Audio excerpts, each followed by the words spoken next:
So what's happening now, everyone watching this live stream, is that we are also filming right over there. So this is going to be broadcast. We have about 12 minutes to get through this exact lesson on how to stop overthinking, right? Let's do it. And the whole nature of it starts from something that happened with our kids this morning over breakfast, okay? So pay attention to this. Now, our daughter's 11, our son is 13. That's a very interesting age because they are very much expressing independence. And if there's rebellion or a desire to thwart what mom and dad are saying, that's a great age to start that stuff at, right? Yeah. But without even one word from us, not one word, not one nonverbal communication, not anything, our kids finished breakfast.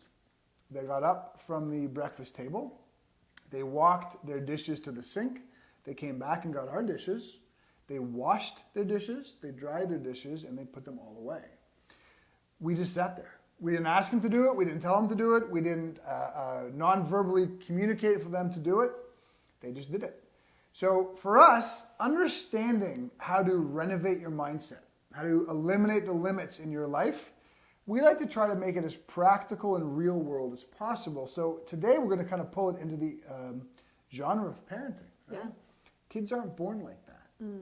Kids aren't born doing that kind of stuff. Yeah. As a matter of fact, we get a lot of questions from people asking us how exactly our kids do that. Like, how do you get your kids to do the things that you're do your chores or do whatever the case is, right? So the whole point here is we don't get our kids to do anything. Yep.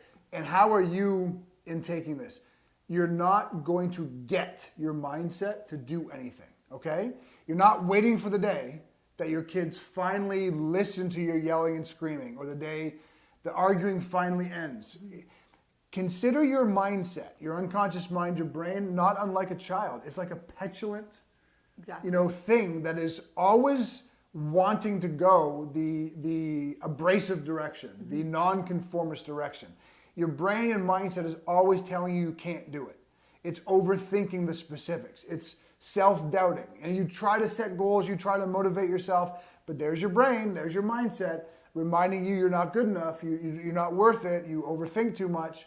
So consider your brain and mind just like a child, right?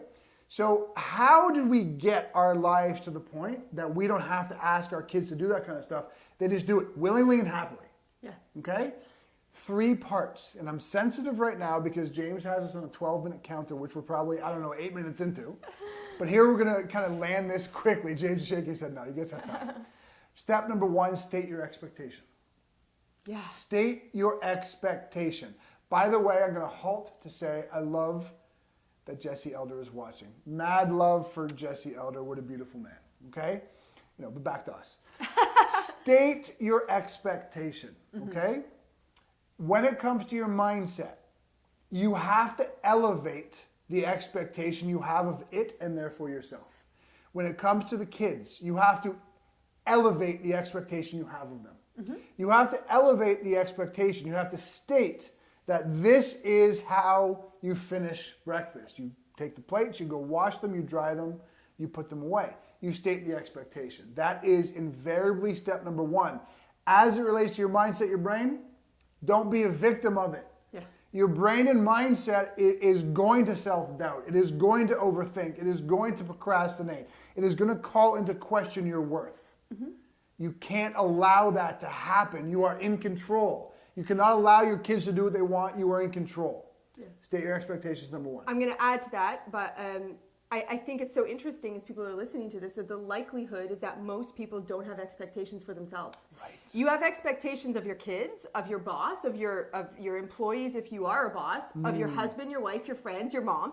You have expectations of everybody else, but you don't have expectations of yourself. Right. Think about how powerful that is. Very powerful. So right. Just a quick comment. Jesse called us the hottest, smartest philosophical couple on Facebook. Mad love, sir. Pete Cohen, I absolutely adore you. Big fan.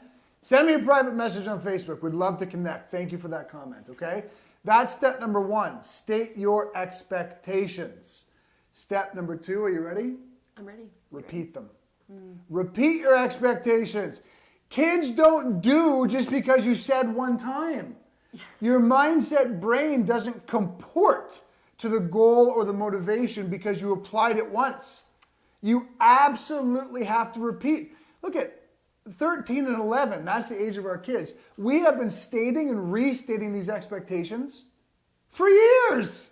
Yeah. For years, you have to state and restate the expectations. Yeah, and you know, I think not if you are a parent, you can relate to this, but the same is going to fall true for you when you're trying to state your expectations and repeat them. Yes. There's going to be moments of frustration potentially. Absolutely. There's going to be moments where you feel like, gosh, am I really having to do this again? But that's parenting, isn't it? Yep. Repetition, repetition, repetition, until it starts to form itself as like permanence. Yes. Right? So in the brain and mindset, right, you have, I love your analogy of green grass, that when you walk across a path of grass and you take the same path day in and day out, a path starts to appear. You wear the grass down.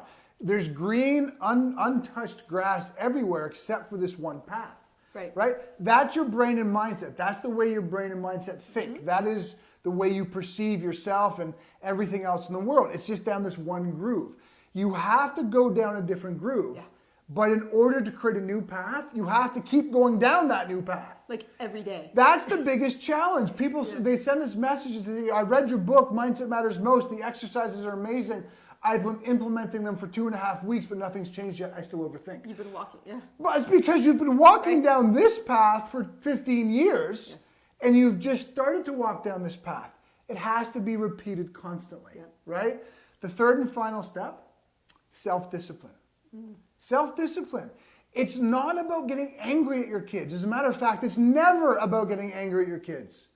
It's never about yelling and screaming and throwing your hands up in the air and saying, oh my goodness gracious, my kids won't listen to me. How do I get them to behave like Brian and Carrie's kids? It's never about getting frustrated with yourself. It's never about questioning if it's possible.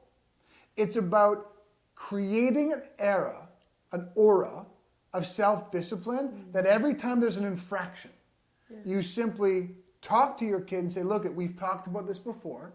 I'm going to take a moment to remind you of these expectations. Now, go and fulfill that expectation. And you now need to remember to do it next time. Yeah. It's taken us a few years, but now the kids just do the things that we elevate the expectations on. And I'm going to add about the easy way out. Yeah. Because so I'm going to use, if you're a parent, I'm going to use the whole notion of bedtime.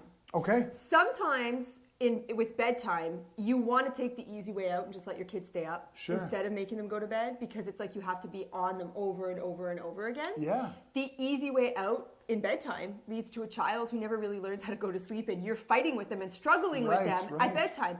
Don't take the easy way out with yourself either. You know, that means that you have to be consistent in the application of self-discipline of repeating those expectations as opposed to looking for the quick fix and the easy way out. It's worth the investment of time. And that is self-discipline. Yep. That is not reacting when your kids run amok of the expectations. That's not reacting when your brain and mindset want to go down the same path you've allowed them to go down before, which is overthinking, lacking self-worth, self-doubt, procrastination.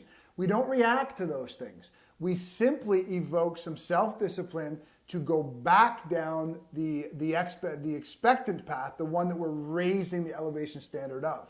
So we can't react. We can't throw our hands up in the air and say it's not working. Yeah. We can't get angry and say it's never going to work, because that is reinforcing the same negative path that got you where you were. Mm-hmm. I'm going to say something that is contentious for a lot of people when it relates to kids. They don't respond to yelling and aggressiveness. And if you ever question that, let me ask you a question. Do you respond when people yell at you? Yeah. I don't respond when people yell and belittle me. I don't respond favorably when people call me names, call me lazy, say that I have to do something and I wasn't doing a good enough job with it. I don't ever respond to that. Yeah. But if you ever want to tell me, hey, Brian, this is what we said we were going to do. This is what you're not doing. So we have to remember this is the important direction. Mm-hmm. You will snap me in to following that expectation like that. Right. And we've talked a great deal on our live streams about the language you use. Yeah, right? So absolutely. In your own language, are you yelling at yourself? Right. When your self-discipline isn't where you want it to be? Because if your language is going to, gosh, like I suck, I just can't make this happen. This will never work for me. Exactly. If your language is going there, you're essentially yelling at yourself, and you're creating that energy of of fear within yourself, Right. you're not going to grow from that, at least not sustainably. Not you might sustainably. have a temporary motivation to like do good for a week, Right. but you'll find yourself back where you were. So be That's gentle it. with yourself the way you would be gentle with your kids. The way you should be, yeah. And it's amazing what happens after that.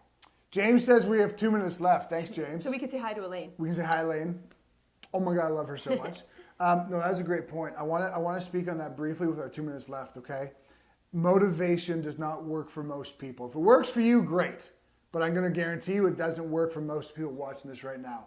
That getting amped up, that needing a motivational, an exterior kind of pump up or amp. Yep. It is a short-lived temporary spike in some adrenaline, but it's almost always based on fear or an extrinsic factor.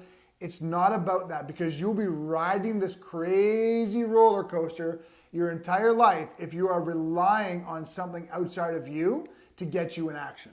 Okay? So it's about not yelling at yourself, not belittling yourself, but it's about stating the expectation you have, repeating that expectation constantly, and then evoking self-discipline to resume that statement whenever you get a counter pushback on your brain mindset or, your kids, whichever. So listen, we're going to keep live streaming for a couple of seconds. James is going to turn off that camera, but I want you guys to remember something very, very important, okay? That's a 3-step process. It doesn't happen overnight, but what we want to remind you of right now is that our Let's Eliminate Your Limits program changes lives. It gives you all the detailed process over 8 weeks working with us very closely of how to do it, when to do it, why to do it, all of the ins and outs, okay? If you have any questions with that, private messages right now.